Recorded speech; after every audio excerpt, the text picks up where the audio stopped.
Hello everyone. Today we will discuss lesson number 8th geography and keep it continue. Last day we discussed about climate and vegetation of Amazon basin. Today we discuss continue.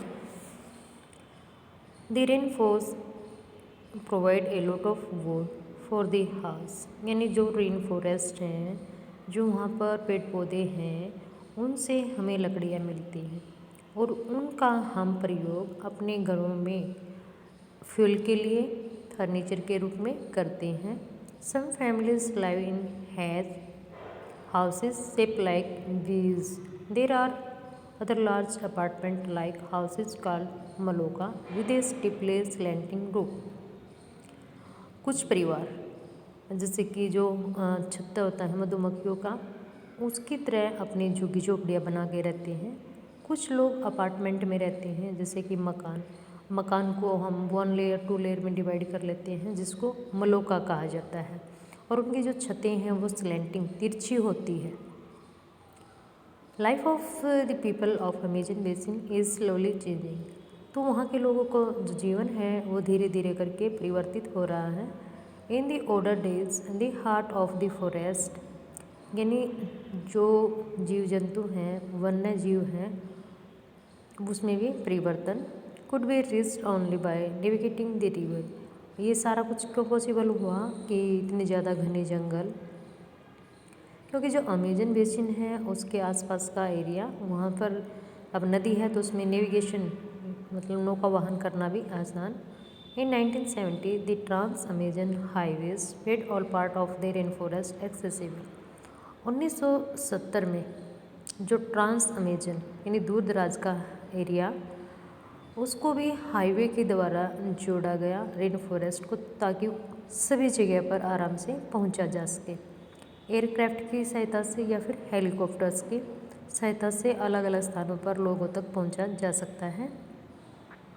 Indigenous population was pushed out from this areas and forced to settle in new areas where they continue to practice their distinctive way of farming.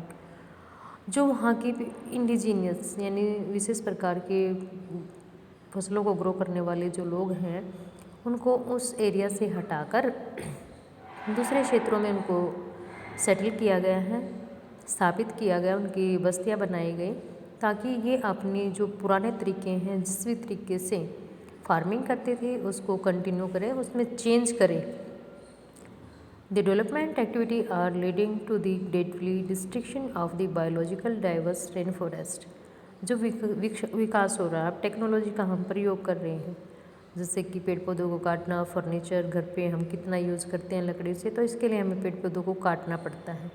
तो जैसे जैसे इनका ये हमारी तकनीकी विकसित हो रही है, ऐसे ही जो हमारा रेन फॉरेस्ट है, बायोलॉजिकल जैविक विविधताएँ हैं, उनमें कमी आती जा रही है. It is estimated that a large area of rainforest has been disappearing. ऐसा अनुमान लगाया जाता है कि आने वाले टाइम में अगर ऐसे ही पेड़ पौधों की कटाई होती रहेगी तो ये ख़त्म हो जाएगा. अब पॉपुलेशन इंक्रीज होती है, खेती भी ज़्यादा करनी पड़ती है, रहने के लिए मकान भी बनाने हैं, तो इट मीन्स जो हमारी टोटल एरिया एग्रीकल्चर का था वो कम होता जा रहा है. ये वाला देखो, फिर ये. You can see that this destruction of forest has a much wider implication. तो जो हम पेड़ पौधों का विनाश कर रहे हैं, कटाई कर रहे हैं, ये बहुत ही मतलब इसको हमें बचाना है, इसमें कुछ सुधार करने की सोचनी चाहिए.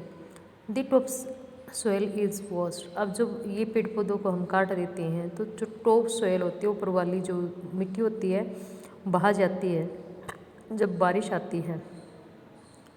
Vast away as the rains fall. जब बारिश आती है तो वो पानी के साथ ही बह जाती है. The lost forest turns into a barren landscape. और इस प्रकार से जो हमारी ज़मीन है वो किस में परिवर्तित होती जा रही है? बैरन मतलब बंजर ज़मीन बनती जा रही है, जिसका प्रयोग हम केवल रहने के रेजिडेंस के रूप में कर सकते हैं, बट वहाँ पर पानी की अवेलेबिलिटी नहीं होगी तो रेजिडेंस बनाना भी मुश्किल होगा. Life in the Ganga Brahmaputra basin. Ganga और ब्रह्मपुत्र नदियाँ, इनके बेसिन जहाँ से बहा कर जाती हैं, उनमें लोगों के जीवन कैसा है? The tributaries of rivers Ganga and Brahmaputra together form the Ganga-Brahmaputra basin in India subcontinent. भारतीय उपमहाद्वीप में गंगा और ब्रह्मपुत्र नदी के द्वारा जो अपना बेसिन है उसमें उनकी सहायक नदियाँ भी शामिल हैं. The basin lies in the subtropical rain that is situated between 10 north से 30 नॉर्थ लेटीट्यूड के बीच में लाइज करता है, क्योंकि अपना इंडिया नॉर्दर्न हेमिस्फीयर में है. The tributaries of the river Ganga like Ghaggar, सोन, चंबल, गंडक, कोसी, ये किसकी सहायक नदियाँ हैं? गंगा की. And the tributaries of Brahmaputra drain, और ऐसे ही क्या है, ब्रह्मपुत्र की भी कुछ सहायक नदियाँ हैं जो आपको मैप में यहाँ पर दिखाई गई हैं. The plains of Ganga and Brahmaputra, the mountains and the foothills of the, तो जो गंगा और ब्रह्मपुत्र हैं यहाँ पर क्या पहाड़ियाँ भी आएंगी, मैदानी क्षेत्र भी होगा, हिल्स भी होंगी, वहाँ से बहा कर ये जाती हैं, पहाड़ों से निकलती है. फुट हिल्स मतलब यहाँ से निकलती है आपकी गंगा, और ये बहते हुए कहाँ पर गई है, यहाँ आके ब्रह्मपुत्र में मिल जाती है बांग्लादेश में, और फिर ये दोनों क्या करती हैं, डेल्टा का निर्माण. Thank you, have a nice day.